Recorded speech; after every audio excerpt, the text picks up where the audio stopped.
جن کو وہاں رات گزارنی ہوگی وہ ایک ہوٹل میں کمرہ لیں گے۔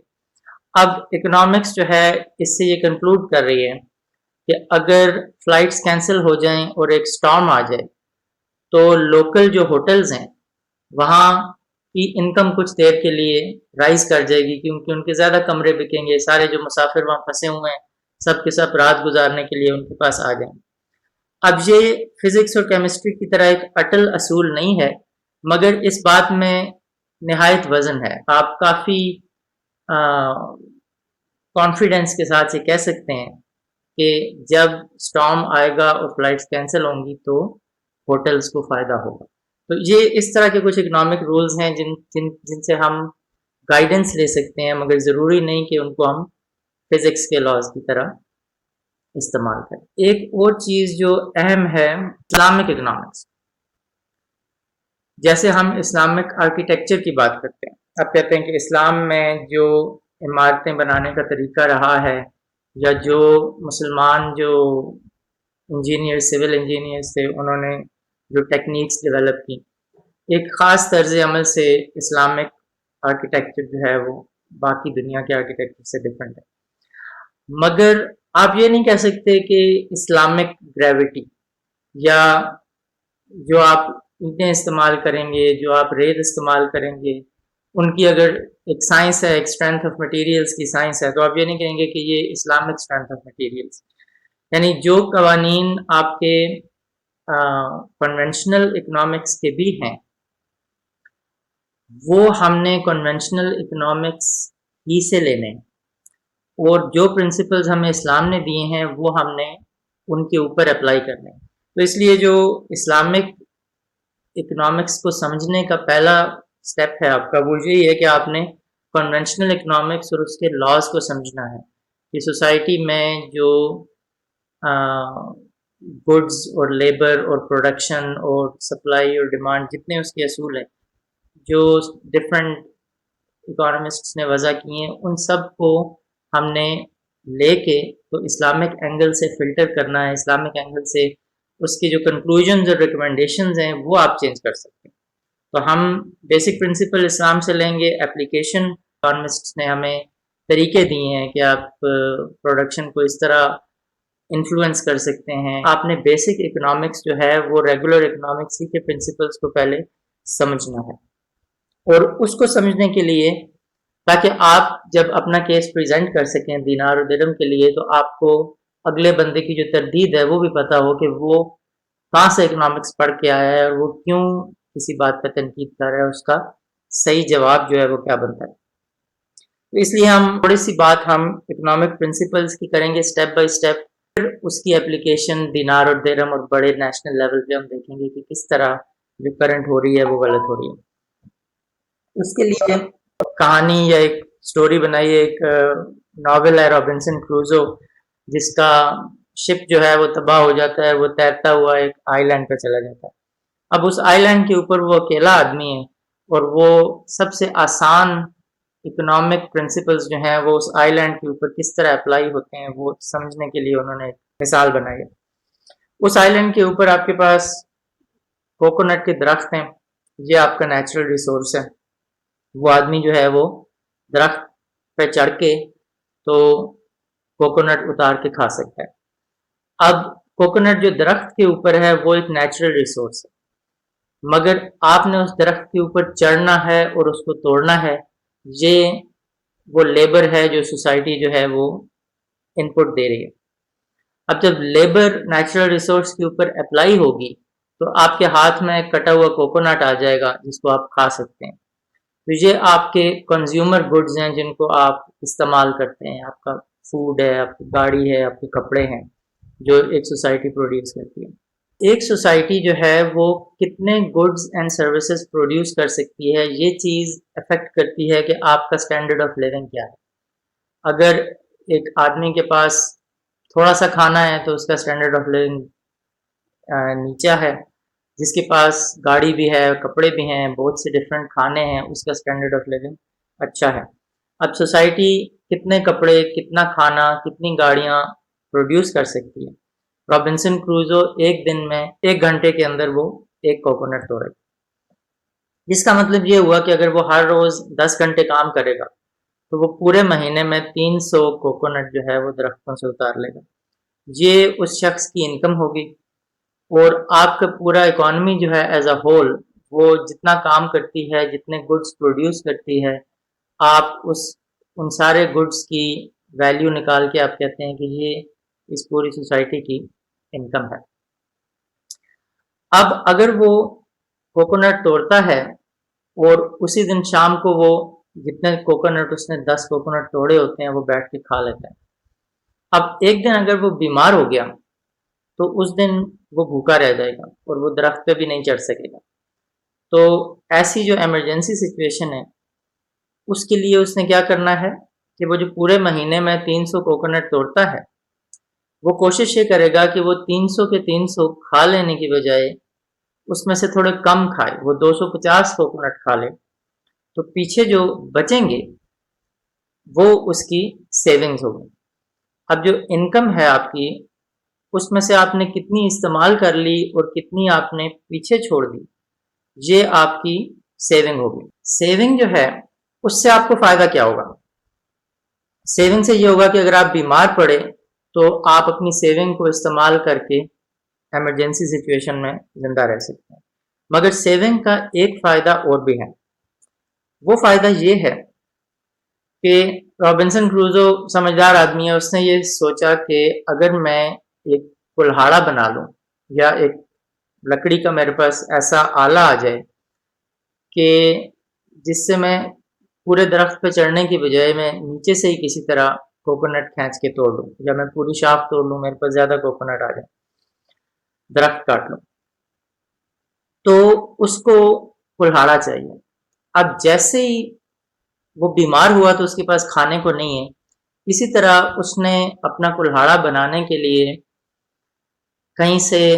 اس کے جو ٹولز ہیں، اس کو اگر لوہا اس کے پاس نہیں بھی آیا تو وہ پتھر استعمال کرے گا، وہ اچھی سی ایسی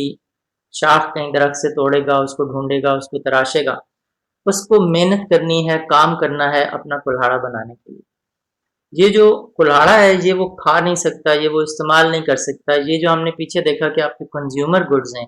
جس میں آپ کی گاڑی، کھانا، کپڑے آ گئے، یہ جو کلہاڑا ہے ان چیزوں کو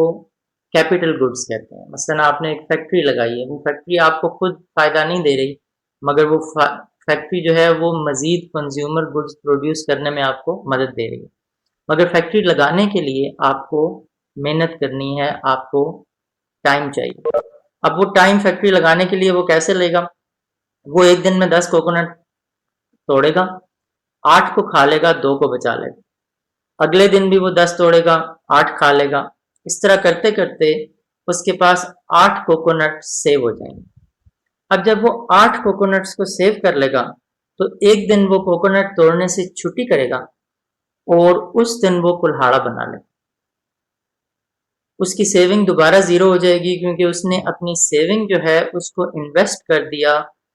کیپٹل گڈز کی پروڈکشن میں. اس نے کلہاڑا بنانے کے لیے اپنی ساری سیونگ لگا دی،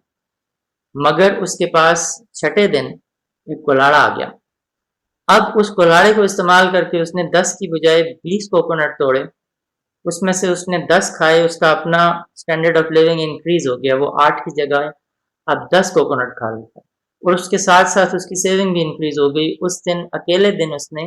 10 کوکونٹ بچا لیے، جبکہ پہلے وہ 4 دن لگا کے 8 بچاتا تھا. تو یہاں سے جو مین چیز ہم نے سمجھنی ہے وہ یہ ہے کہ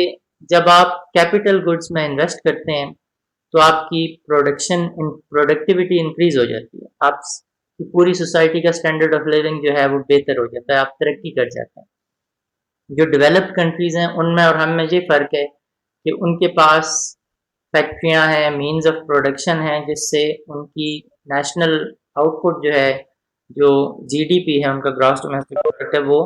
بہت زیادہ ہو جاتا ہے.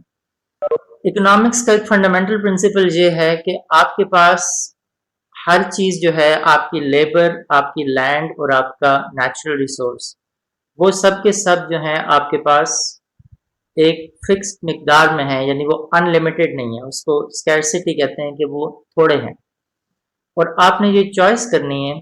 کہ آپ نے وہ تھوڑی سی چیزیں کہاں استعمال کرنی ہے. مثلا آپ کے پاس جو لیبر ہے اس کی اسکیرسٹی یہ تھی کہ یا وہ لیبر کوکونٹ توڑنے میں لگے گی یا وہ کلہاڑا بنانے میں لگے گی. آپ یہ نہیں کر سکتے کہ آپ کوکونٹ بھی توڑتے رہیں اور کلہاڑا بھی بناتے رہیں. تو آپ نے یا اپنی انکم کو کنزیوم کرنا ہے یا اس کو سیو کر کے انویسٹ کرنا ہے. آپ دونوں کام نہیں کر سکتے. تو ساری سائنس جو اکنامکس کی ہے وہ یہ ہے کہ کون کتنا سیو کرے اور کہاں انویسٹ کرے تاکہ پوری سوسائٹی جو ہے اس کا بہترین طریقے سے وہ ڈیولپ کر سکے اور اس کو فائدہ ہو سکے. یہاں گورنمنٹس اپنی انٹرونشن ٹرائی کرتی ہیں. اکانومسٹ جو ہیں وہ پالیسیز ایسی دیتے ہیں کہ یہ بہترین طریقہ ہے ہمارے ریسورسز کو یوز کرنے کا. وہ ساری سائنس جو ہے اس کو اکنامکس کہتے ہیں. جو ہائی لیول پہ اکنامک تھیوریز ہیں ان میں آپ نے 3 تھیوری سنی ہوں گی. ایک کو کیپٹلزم کہتے ہیں جس میں وہ کلہاڑا جو ہے وہ رابنسن کروزو کا اپنا ہے اور اس کو یہ فریڈم حاصل ہے کہ وہ کوکونٹ توڑے یا ایپل توڑے یا سوتا رہے یا کام کرے یا کام نہ کرے. یہ کیپٹلزم ہے کہ فری مارکیٹ جو ہے وہ خود ڈیسائیڈ کرے گی کہ کس آدمی نے اپنے ریسورسز کہاں استعمال کرنے ہیں. جبکہ سوشلزم اس کے برعکس ہے. وہاں گورنمنٹ جو ہے وہ ریسورسز کی اونر ہے اور گورنمنٹ آپ کو بتاتی ہے کہ آپ نے اپنی لیبر اور اپنا جو پیسہ ہے جو سیونگز ہیں اس کو کہاں انویسٹ کرنا ہے. اب قرآن پاک کی 2 آیات ہیں. اس کے اندر قرآن جو ہے وہ پرائیویٹ پراپرٹی کو بھی سپورٹ کرتا ہے اور دوسری طرف جو آپ لوگوں کے مال سے زکوٰۃ لے لیتے ہیں یہ تھوڑا سا سوشلزم کا اینگل بھی اسلام میں ہے. تو ہم یہ کہیں گے کہ اسلام جو ہے وہ ایک مکسڈ اکانومی ہے. نہ وہ کمپلیٹلی ویسٹرن ماڈل پہ کیپٹلزم ہے اور نہ وہ کمپلیٹلی کمیونسٹ ہے. تو مکس اکانومی میں آپ دونوں سسٹمز جو ہیں ان میں سے جو بہترین چیز ہوتی ہے اس کو لے کے اپنے اوپر جو ہے وہ اپلائی کر لیتے ہیں. اس کے بعد ایک امپورٹنٹ کانسیپٹ اکنامکس کا یہ ہے کہ آپ ایک ہی کام سارے کام خود کرنے کی بجائے آپ کسی ایک کام میں اسپیشلائز کرتے ہیں. اپنی لیبر جو ہے اس کو ڈیوائڈ کر دیتے ہیں اور پھر آپس میں تجارت کر لیتے ہیں اور اس تجارت کی وجہ سے آپ کی جو پوری سوسائٹی کی پروڈکٹیوٹی ہے وہ انکریز کر جاتی ہے. اس کے اندر امام غزالی جو ہیں انہوں نے ایک حدیث بھی کوٹ کی ہے کہ جو تجارت ہے اس میں 9/10 جو ہے وہ رزق جو ہے رکھا گیا. اس کے علاوہ ایک حدیث مجھے اس کا ریفرنس ملا نہیں مگر میں نے پہلے سنی تھی کہ ایک شخص کے لیے خدا نے اگر کسی کام میں برکت رکھی ہے تو اس کو چاہیے کہ وہ اسی کو آگے لے کر چلے اور اسی پہ عمل پیرا رہے. تو یہ بھی ایک اسپیشلائزیشن کا اینگل ہے کہ آپ جب ایک کام میں ماہر ہو جائیں تو اسی کام کو کریں. اور اب ٹریڈ کا جو فائدہ ہے یہ بہت سینٹرل ہے. اس کی ایک ایگزامپل جو ہے میں آپ کو بیسک اکنامکس میں دی جاتی ہے اور بہت امپورٹنٹ بہت انٹرسٹنگ ایگزامپل ہے کہ فرض کریں آپ بیٹ بناتے ہیں اور بال بناتے ہیں اور آپ کا بیٹ جو ہے وہ 100 روپے کا بک جاتا ہے اور آپ کی بال جو ہے وہ 50 روپے کی بکتی ہے. اب ایک آدمی ہے جو بہت ماہر ہے, وہ بیٹ بھی بہت اچھے بناتا ہے, وہ بال بھی بہت اچھے بناتا ہے, وہ 5 بیٹ بناتا ہے اور 6 بالز بناتا ہے ایک دن کے اندر. دوسرا آدمی ہے وہ تھوڑا اتنا اچھا کام نہیں کرتا, وہ 5 کی جگہ صرف 2 بیٹ بناتا ہے ایک دن میں اور 5 بالز بنانے کے بجائے 6 بالز بنانے کے بجائے وہ صرف 5 بال بناتا ہے. اب اس میں مزے کی چیز یہ ہے کہ جو پہلا آدمی ہے وہ دوسرے سے ہر لحاظ سے بہتر ہے. اگر اس نے بیٹ بنانے ہیں تو بھی وہ بہتر بنا سکتا ہے, اگر اس نے بال بنانی ہے تو بھی وہ بہتر بنا سکتا ہے. تو ایسی سچویشن میں اس کو عام فہم آپ یہ سمجھیں گے کہ دونوں کام وہ خود ہی کر لے کیونکہ وہ دونوں کام زیادہ اچھے کرتا ہے. مگر اکنامکس جو ہے وہ یہ کہتی ہے کہ اس سچویشن میں بھی اگر وہ آپس میں تجارت کریں گے تو دونوں کو زیادہ فائدہ ہو. اب پہلا جو اگزامپل ہے وہ یہ ہے کہ اگر ان دونوں نے اسی طرح کام کیا جیسے کہ وہ ابھی کر رہے ہیں تو وہ ٹوٹل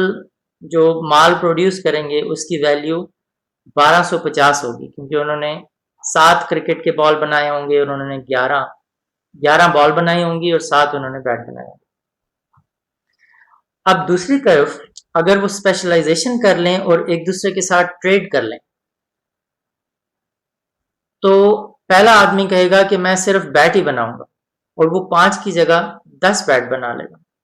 اور دوسرا آدمی کہے گا کہ میں صرف بال ہی بناؤں گا، میں 5 کی جگہ 10 بال بنا لوں گا. تو اس کیس میں اگر وہ 10 بال اور 10 بیٹ بناتے ہیں تو ان دونوں کی جو پروڈکشن ہوئی وہ 1500 روپے کے برابر ہوگی. تو ٹریڈ کرنے سے یہ فائدہ ہوا کہ اوور آل ان دونوں کی پروڈکٹیوٹی جو ہے وہ اسپیشلائز کرنے کی وجہ سے زیادہ ہوگی. آگے جو کانسیپٹ ہے اکنامکس کا وہ مارجنل یوٹیلیٹی کا کانسیپٹ ہوتا ہے کہ ہر چیز کی سوسائٹی کی نظر میں جو اہمیت ہے وہ شروع میں زیادہ ہوتی ہے اور بعد میں کم ہو جاتی ہے. اس کے لیے ایک مشہور پانی اور ہیرے کا مثال ہے کہ ویسے تو ہیرا پانی سے بہت مہنگا ہے، پر اگر آپ صحرا میں اکیلے ہوں اور آپ بالکل موت کے قریب آ گئے ہوں تو اس وقت آپ کے پانی کی قیمت جو ہے وہ آپ کے سارے ڈائمنڈ سے زیادہ ہو جائے گی. پھر ایک بہت مشہور بیسک اکنامکس کا پرنسپل ہے سپلائی اور ڈیمانڈ کا، کہ اگر کسی چیز کی پرائس جو ہے وہ زیادہ ہوگی تو اس کی سپلائی زیادہ ہو جائے گی، کیونکہ ہر کوئی اس پروفٹ کو لینے کی کوشش کرے گا. اور اگر پرائس زیادہ ہوگی تو پھر بہت سے لوگ جو ہیں وہ اس کو خریدنا چھوڑ دیں گے جب وہ مہنگی ہوگی. تو آپ کی سپلائی اور ڈیمانڈ کے بیچ میں خود ہی مارکیٹ جو ہے وہ ایک ایکویلیبریم اسٹیبلش کر لیتی ہے. اس کے بعد اور جب سوسائٹی میں بہت سے لوگ ہوں تو آپ کی سیونگز جو ہیں وہ آپ خود ہی استعمال کرنے کی بجائے آپ نے تجارت کرنی ہے اور دوسرے آدمی کے ساتھ ان چیزوں کو بدل لینا ہے. جب آپ سیونگ کرتے تھے تو لوگ خود ہی ایسی چیزوں کی طرف آ گئے سیونگز میں جن کی شیلف لائف جو ہے وہ زیادہ ہو، وہ خراب نہ ہوتی ہوں، اور ایسی چیز ہو جو ہر کسی کو چاہیے ہوتی ہے. جس طرح گندم ہے وہ ہر آدمی لینے کو آپ سے تیار ہوگا، جبکہ آپ کے پاس اگر ایک فکسڈ سائز کا جوتا ہے تو بہت کم لوگ ہوں گے جن کو اسی رنگ کا اسی طرح کا جوتا اسی سائز میں چاہیے ہوگا. تو ایسا گڈز ایوالو ہو گئے جو کہ منی کی حیثیت اختیار کر گئے، اور لوگ ان کو صرف اس لیے حاصل نہیں کرتے تھے کہ وہ ان کو چاہیے ہوتا تھا، بلکہ اس لیے بھی کہ وہ اس کو آگے استعمال کر سکیں. ایسی چیزیں جو منی کے طور پر استعمال ہوئی اس میں نمک ہے، گندم ہے، بارلے ہے، آپ کی سونا اور چاندی ہے، اس طرح ڈفرینٹ ہرن کی کھال ہے، اس طرح بہت سی چیزیں ہسٹوریکلی آپ کی منی کے طور پر استعمال ہوئی ہیں.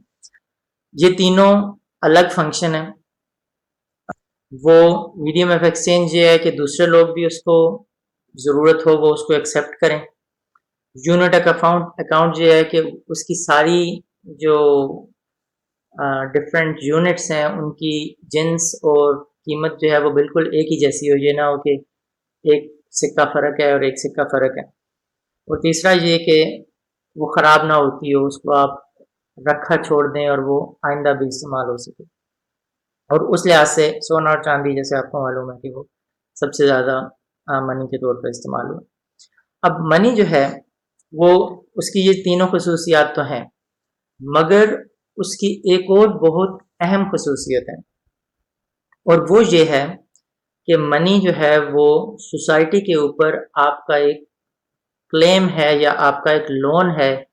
جو سوسائٹی سے نے آپ کو دیا ہوا ہے. اگر ایک صفائی کرنے والا ہے اور وہ آپ کے لان کی صفائی کرتا ہے تو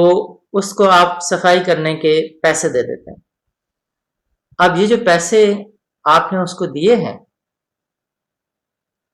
وہ اس پیسے کو استعمال کر کے کل کو کسی اور سے اپنے لان کی صفائی بھی کروا سکتا ہے. تو یہاں منی جو ہے وہ ایک سوسائٹی کے اوپر ڈیٹ ہے کہ آپ کو میں نے جو سروس پرووائڈ کی ہے یا میں نے جو گڈز آپ کو پرووائڈ کیے ہیں وہ آپ نے مجھے کل کو واپس بھی کرنے. سوسائٹی آپ کی مقروض ہے کہ جو چیز آپ نے اس کو دی ہے اس نے اس کو منی کے فارم میں ریکارڈ کر لی، اور وہ ریکارڈنگ جب بھی چاہے گئی وہ ریپلے ہوگی اور وہی چیز آپ کو سوسائٹی واپس کرے گی. تو اگر میں جعلی نوٹ چھاپ لیتا ہوں تو وہ بیسیکلی میں سوسائٹی سے چوری کر رہا ہوں. میں نے جو چیز سوسائٹی کو دینی تھی اور اس کے بدلے اس نے مجھے پیسے دینے تھے وہ چیز دیے بغیر میں نے کسی طرح پیسہ حاصل کر لیا، یا میں نے